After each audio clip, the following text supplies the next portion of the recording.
अमायरा सबसे पहले क्लासरूम में आती है और बिल्कुल सामान्य दिखती है। कुछ देर बाद उसकी फ्रेंड क्लासरूम में आती है। अमायरा उससे मिलती है। दोनों के बीच एक नॉर्मल स्कूल इंटरेक्शन जैसा दृश्य दिखाई देता है। इसके बाद अमायरा डांस क्लास में जाती है। वो बाकी बच्चों के साथ एक्टिविटी में शामिल होती है। वो पार्टिसिपेट करती है, डांस करती है और पूरे समय एक नॉर्मल एक्टिव चाइल्ड की तरह दिखाई देती है। फिर अमायरा वापस क्लासरूम में आती है। कुछ बच्चे टेप जैसी चीज से खेलते दिखाई देते हैं। क्लासरूम में मटेरियल इधर उधर हैंडल होता दिखता है। सीजर जैसी चीज भी बच्चों के हाथों में दिखाई देती है। इसके बाद अमायरा के आगे बैठे बच्चे डिजिटल स्लेट निकालते दिखाई देते हैं।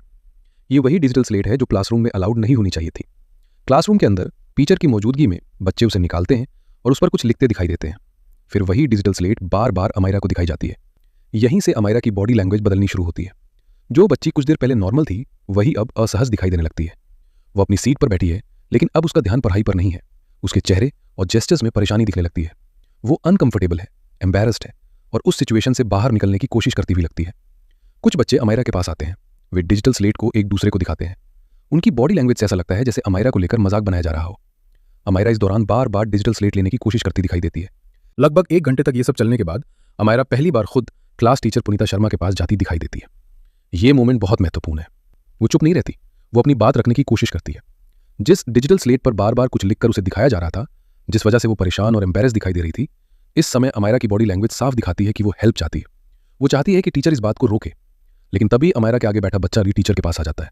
वो अमायरा की तरफ इशारा करता है और क्लास टीचर से कुछ कहता दिखाई देता है। अब जिस बच्ची ने खुद कंप्लेन करने के लिए टीचर के पास कदम बढ़ाया था, उसी मोमेंट में बात फिर उसके ऊपर घूमती हुई दिखाई देती है। यहां अमायरा अकेली पड़ती हुई दिखती है। इसके बाद वही बच्चा फिर अमायरा की तरफ इशारा करता दिखाई देता है। वो दूसरे बच्चों से कुछ कहता है और फिर अमायरा दोबारा उन्हीं बच्चों की बुलिंग का शिकार होती दिखाई देती है। अमायरा अब फिर से क्लास टीचर पुनीता शर्मा के पास जाती है। वो टीचर की तरफ जाकर कुछ समझाने की कोशिश करती दिखाई देती है। उसकी बॉडी लैंग्वेज में एम्बैरेसमेंट साफ दिखता है।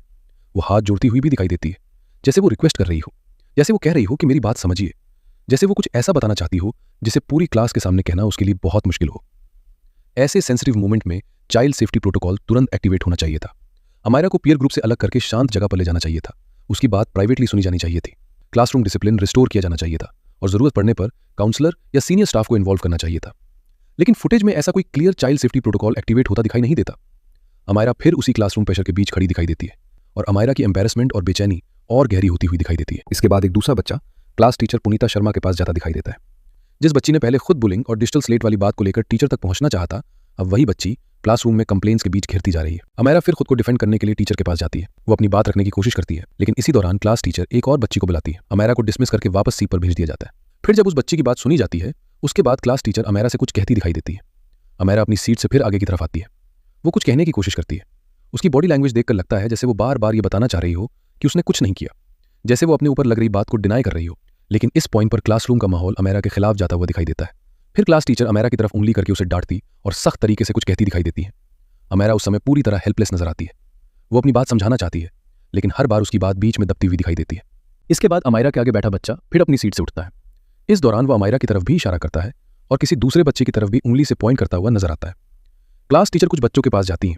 वो बच्चों से बात करती दिखाई देती है और उसी दौरान अमायरा की तरफ इशारा करके कुछ कहती हुई नजर आती है। यही वो मोमेंट है जहां अमायरा की बॉडी लैंग्वेज सबसे ज्यादा हिला देने वाली दिखाई देती है। वह हाथ अपने मुंह पर रखती है, फिर हाथ अपने सिर पर ले जाती है। वह पूरी तरह शॉक में दिखाई देती है। एक 9 साल की बच्ची इस तरह रिएक्ट कर रही है, यह कोई नॉर्मल क्लासरूम रिएक्शन नहीं लगता। उसकी बॉडी लैंग्वेज देखकर ऐसा महसूस होता है जैसे उसके सामने कोई बहुत गंभीर बात कह दी गई हो, जैसे उस पर कोई ऐसा आरोप लगाया गया हो जिसे सुनकर वो अंदर से हिल गई हो। उसकी बॉडी लैंग्वेज से ऐसा लगता है जैसे उसे किसी बहुत गंदे आरोप, बहुत बड़ी कंप्लेंट या किसी सीरियस एक्शन की बात से डरा दिया गया हो। लेकिन इसी हालत के बाद भी क्लासरूम में बात रुकती नहीं है। अब फिर एक बच्ची अपनी सीट से उठती है। वो क्लास टीचर पुनीता शर्मा के पास जाती है। वो अमायरा के बारे में फिर से कुछ कंप्लेंट करती हुई दिखाई देती है। क्लास टीचर फिर अमायरा से कुछ कहती दिखाई देती है। अमायरा अपनी सीट पर बैठे बैठे पैनिक में रिएक्ट करती है। वो अपने ऊपर आ रही हर बात को रोकने की कोशिश कर रही है। इसके बाद अमायरा उठकर उस बच्ची के पास भी जाती दिखाई देती है।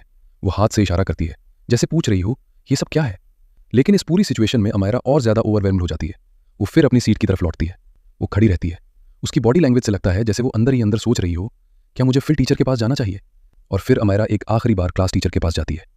लेकिन टीचर की बॉडी लैंग्वेज स्ट्रिक्ट दिखाई देती है, जैसे अमायरा को फिर किसी सीरियस कॉन्सिक्वेंस या एक्शन जैसी बात से डराया जा रहा हो। और फिर बातचीत के बीच ही अमायरा अचानक क्लास से बाहर निकल जाती है। वो नॉर्मल तरीके से बाहर नहीं जाती। वो कॉरिडोर्स की तरफ तेजी से बढ़ती है, फिर स्टेयर्स की तरफ भागती हुई दिखाई देती है। और अब वही 9 साल की बच्ची स्कूल बिल्डिंग में अकेली भाग रही है। लेकिन कोई फ्लोर अटेंडेंट उसे रोकता हुआ नहीं दिखता। कोई टीचर तुरंत उसके पीछे जाती हुई दिखाई नहीं देती। क्लासरूम में एंटी बुलिंग रिस्पॉन्स नहीं दिखा। काउंसलिंग सपोर्ट नहीं दिखा। और पुलिस अभी तक ये साफ नहीं कर पाई कि क्लासरूम के अंदर अमेरा से ऐसा क्या कहा गया जिसने एक 9 साल की बच्ची को इतना डरा दिया कि वो इतना गंभीर कदम उठा बैठी। एक डरी हुई 9 साल की बच्ची ग्राउंड फ्लोर से 4th फ्लोर तक पहुंच जाती है। ये एक प्रिवेंटेबल इंसिडेंट था, लेकिन नीरजा मोदी स्कूल की गंभीर लापरवाही, फेल्ड सुपरविजन और चाइल्ड सेफ्टी सिस्टम फेलियर की वजह से अमायरा को अपनी जान गंवानी पड़ी।